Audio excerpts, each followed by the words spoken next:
में बर्फ पड़ गई है, मौसम और ठंडा हो गया है। दिसंबर की असली सर्दी अब महसूस हो रही है। सुनो, अगर तुम तक मेरी आवाज पहुंच पा रही है तो कुछ दिनों का वक्त लेकर चले आओ ना पहाड़ों पर। चूल्हे के पास तुम्हारे साथ बैठकर बात करने की तलब हो रही है।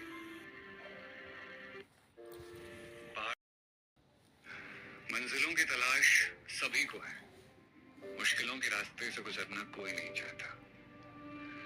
सब चाहते हैं राजा बन जाना, लेकिन राज से मुश्किलों को झेलना कोई नहीं चाहता। आज जो लोग ऊंचाइयों पे पहुंचे हुए हैं उन्हें देखकर कहते हैं अरे बदल गया देखो, पर जब वो अपनी मंजिलों के रास्ते की तरफ बढ़ रहा था तब लोग कितने बदले थे किसी ने नहीं देखा। मंजिलों की तलाश सभी को है। आज जिसके साथ कल के वादे कर रहे हो, जिसके साथ एक खूबसूरत सा ख्वाब देख रहे हो, उस ख्वाब को जरा सोच समझ कर देखना मेरी जान।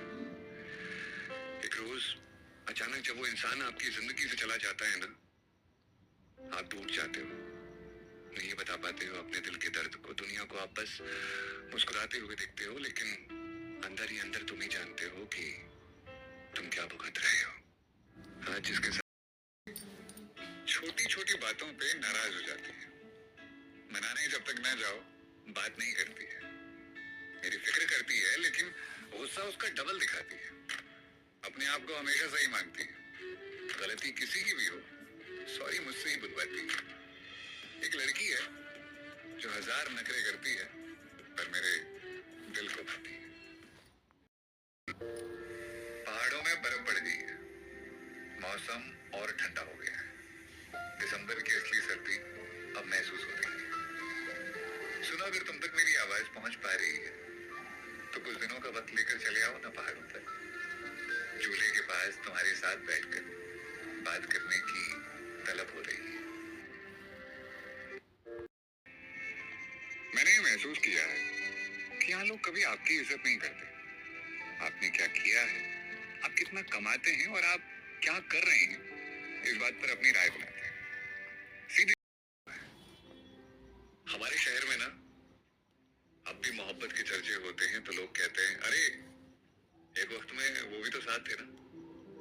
मैं कभी कभी सोचता हूँ काश गलत फहमियां ना आई होती हमारे बीच, तो शायद लोग ये कहते कि देखो यार वो लोग अब भी मोहब्बत में है ना। काश ऐसा होता कि ये मोहब्बत भी नहीं होती। एक पत्नी अपने पति से बहुत लड़ती थी और जब भी लड़ती थी तो बीच में जीएसटी बोल के चली जाती थी।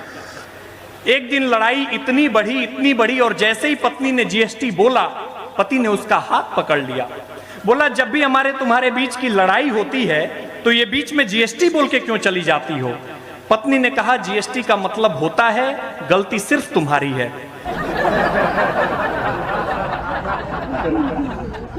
रिसाइकलिंग का सही अर्थ मैं बताता हूं। साइकिल चला के पैर दुखे तो बाइक लो, बाइक चला के पीठ दुखे तो कार लाए, कार चलाकर पेट निकला तो जिम ज्वाइन की और जिम में वापस जाकर साइकिल चलाया। इसे कहते हैं रिसाइकलिंग।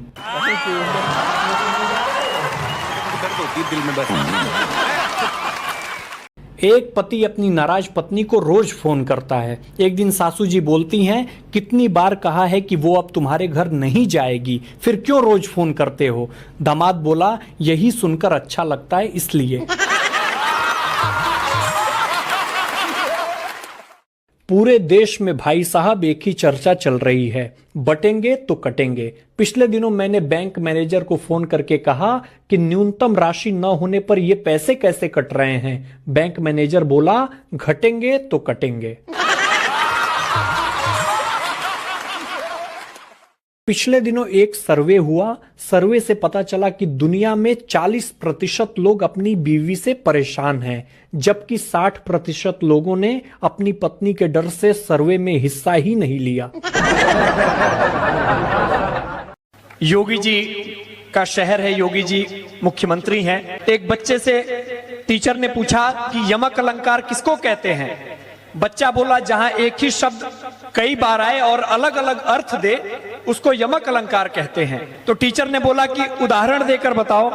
बच्चा बोला, उत्तर प्रदेश में कोई धरने पे इसलिए नहीं बैठता क्योंकि योगी जी ऐसी जगह धरने लगते हैं कि धरने वाली जगह कहीं धरने लायक नहीं रहती।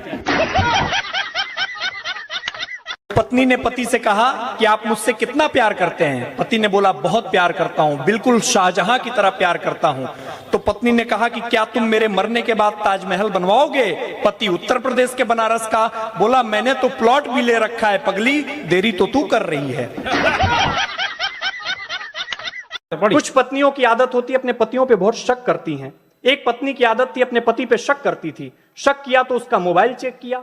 मोबाइल चेक किया तो उसमें 3 नंबर सेव थे। एक नंबर सेव था मेरी जन्नत के नाम से, एक नंबर सेव था जाने मन के नाम से, एक नंबर सेव था नसीबों वाली के नाम से। उसने मेरी जन्नत पे कॉल किया तो फोन लड़के की मां ने उठाया। उसने बोला, मैं लड़के की मां बोल रही हूं। दूसरा नंबर उसने नसीबों वाली पे मिलाया। नसीबों वाली का नंबर लड़के की छोटी बहन को मिला। उसने बोला, मैं लड़के की छोटी बहन बोल रही हूं। तीसरा नंबर उसने जाने मन पे मिलाया। जाने मन का नंबर उसकी वाइफ का ही बजा। उसको बहुत पछतावा हुआ कि मैंने अपने पति के किरदार पे इतना शक किया। उसने अपना दुख कम करने के लिए अपने सारे पैसे जितना उसने इकट्ठा किए थे सारे अपने पति को दे दी ताकि उसका कुछ दुख कम होगा। पति बनारस का, उसने अपने पत्नी के सारे पैसे लिए और अपने कार की टंकी फुल कराई और लॉन्ग ड्राइव पे निकल गया अपनी गर्लफ्रेंड के साथ, जिसका नंबर उसने अपने मोबाइल में भूरा वेल्डिंग वाले के नाम से सेव किया था। हाय हाय, क्या बात है। आजकल प्लाजो का जमाना चला है। तो पत्नी ने पति से कहा, मुझे प्लाजो चाहिए, प्लाजो चाहिए, प्लाजो चाहिए। पति उत्तर प्रदेश का, उसने अपने पिताजी के 36.5 इंच मोहरी का पैजामा रंगवा के दे दिया। तब से पिताजी पैजामा खोजते हुए नहीं थक रहे हैं, पत्नी खुशी के मारे नहीं थक रही है और पति एक कोने में बैठ के हंसते हुए नहीं थक रहा है। पिछले दिनों एक डॉक्टर की बीवी का ऑपरेशन था तो डॉक्टर ने खुद ही ऑपरेशन करने का फैसला किया। उसने 2 लेडी डॉक्टर को सहयोग के लिए बुला लिया। डॉक्टर ने बेहोशी की दवा अपनी बीवी को दी लेकिन उसकी बीवी बेहोश नहीं हुई। फिर उसने बेहोशी का इंजेक्शन लगाया, फिर भी उसकी पत्नी को कोई असर नहीं हुआ। तब डॉक्टर ने तेज क्लोरोफॉर्म सुंघाने का फैसला किया। तभी डॉक्टर की बीवी बोली, तुम कुछ भी कर लो, जब तक तुम्हारे साथ ये दोनों रहेंगी मैं बेहोश होने वाली नहीं हूं।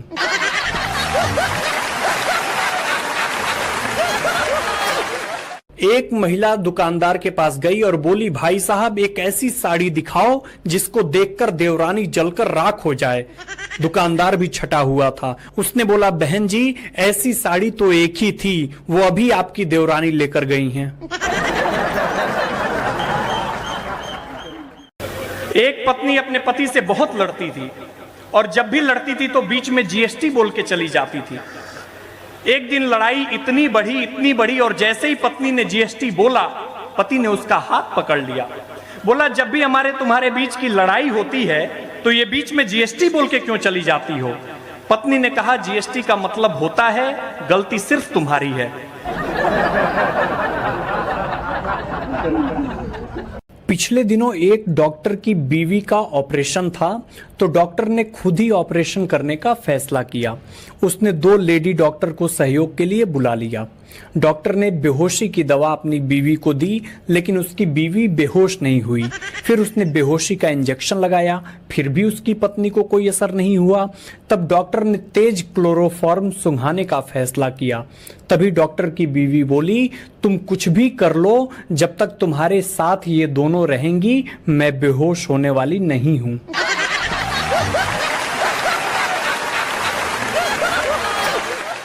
पूरे देश में भाई साहब एक ही चर्चा चल रही है, बटेंगे तो कटेंगे। पिछले दिनों मैंने बैंक मैनेजर को फोन करके कहा कि न्यूनतम राशि न होने पर ये पैसे कैसे कट रहे हैं। बैंक मैनेजर बोला, घटेंगे तो कटेंगे। पिछले दिनों एक सर्वे हुआ। सर्वे से पता चला कि दुनिया में 40% लोग अपनी बीवी से परेशान हैं, जबकि 60% लोगों ने अपनी पत्नी के डर से सर्वे में हिस्सा ही नहीं लिया। आप ही हो पति परमेश्वर 2 पत्नियों के, बताओ दूसरा विवाह क्यों किया आपने? गुरुजी मजे मजे में कर लिया ऐसे। तो पत्नी से प्यार था पर प्यार आपकी ज्यादा उमड़ रहा था, तो फिर और किसी से भी प्यार हो गया। तो अभी भी कुछ और प्यार व्यार करने का मूड है? नहीं जी। तीसरा, चौथा, 5वां? नहीं गुरुजी, अब कुछ नहीं है। अब कुछ नहीं। अरे अरे तू एक बात बताइए मेरे को जरा, तू इतनी दारू पीता है हैं? कितनी पीता है पहले ये बता। मैं रोज पी लेता हूँ ताकि ठेके वाले का घर चल सके। अच्छा, उसका घर चलाने की तेरे को पड़ी हुई है। जितने तू दारू पीता है ना, अगर इतना पैसा जोड़ता ना, आज तेरा आलीशान बंगला होता और एक पूरी बढ़िया गाड़ी होती, पता है? अच्छा, हाँ, इतनी दारू पी पी के भंड रहता, रोज पैसे लगाता उस पे। तो तुम्हारे कहने का मतलब है कि मैं पीने की वजह से ये सब कुछ नहीं ले पा रहा। हाँ, अच्छा, एक बात तो भैया तो नहीं पीते ना? मेरा पति हाँ। बकवास मत कर दियो उसके बारे में, वो जिंदगी में देखता भी नहीं है दारू को। भैया नहीं पीते ना? नहीं। तो कहाँ है घर, कहाँ है गाड़ी, कहाँ है घर, कहाँ है गाड़ी? लेंगे हम और कभी ना तो कभी। मैं भी ले लूंगा, ज्ञान मत दो, ठेके बंद होने वाले हैं, मैं जा रहा हूँ।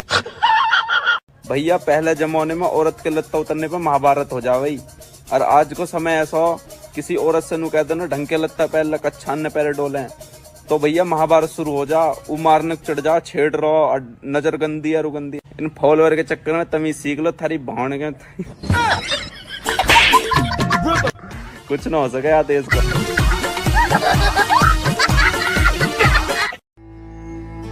हम ऐसे ही हैं यार, हमेशा मुस्कुराते रहते हैं, जिससे मिलते हैं उससे खुश होकर मिलते हैं। सबको लगता है हमारी जिंदगी तो बड़ी मजेदार चल रही है, पर असल में जो हम महसूस करते हैं वो या तो हम जानते हैं या हमारा मन। थोड़ा और वक्त बिताना था तुम्हारे साथ, थोड़ी और बातें करनी थी, थोड़ा लड़ाइयां लड़नी थी तुम्हारे साथ, थोड़ा प्यार जताना था, मगर तुम चले गए। तुम्हें जाने की जल्दी थी और तुमने पीछे मुड़कर भी नहीं देखा। एक बार मुड़कर देख लेते, एक आखिरी अलविदा और कहना था तुमको। शायद आज दुनिया ना समझ पाए तुम्हारे काम को, तुम्हारे हौसले और तुम्हारी मेहनत को, पर तुम लगे रहना, सब कुछ भूल जाना और अपनी जान लगा देना। अपनी तरफ से कोई कमी मत छोड़ना। यकीन रखना, एक दिन वक्त बदलेगा, लोग समझेंगे और सब कुछ तुम्हारे हिसाब से होने लगेगा। काबिल बनो, ये दुनिया तुम्हारे कदमों में होगी। पहले जब मैं ये बात सुना करता था तो इस बात को बस एक बात की तरह टाल दिया करता था। फिर जब टूटे हुए दिल हालातों के मारे हुए लोगों से मिला, तब जाकर एक बात समझ में आई कि आसमान में उगते हुए सूरज को तो सब सलाम करते हैं, मगर अमावस की रात कोई चांद की तलाश नहीं करता। हम वो हैं जिनके हिस्से घर भी अब किश्तों में आता है, कभी किसी काम के बहाने, कभी किसी त्योहार के बहाने, तो कभी किसी की शादी बारात में चले जाते हैं हम अपने हिस्से का अपनापन ढूंढने। वैसे भी जो रोटियों की तलाश में दौड़ते हैं, उनके नसीब में घर कहाँ होता है। आप ही हो पति परमेश्वर, दो दो पत्नियों के, बताओ दूसरा विवाह क्यों किया आपने? गुरुजी मजे मजे में कर लिया ऐसे ही। तो पत्नी से प्यार था, पर प्यार आपकी ज्यादा उमड़ रहा था, तो फिर और किसी से भी प्यार हो गया। तो अभी भी कुछ और प्यार व्यार करने का मूड है? नहीं जी, तीसरा, चौथा, पांचवा? नहीं गुरुजी, अब कुछ नहीं हैं? अब कुछ नहीं, बस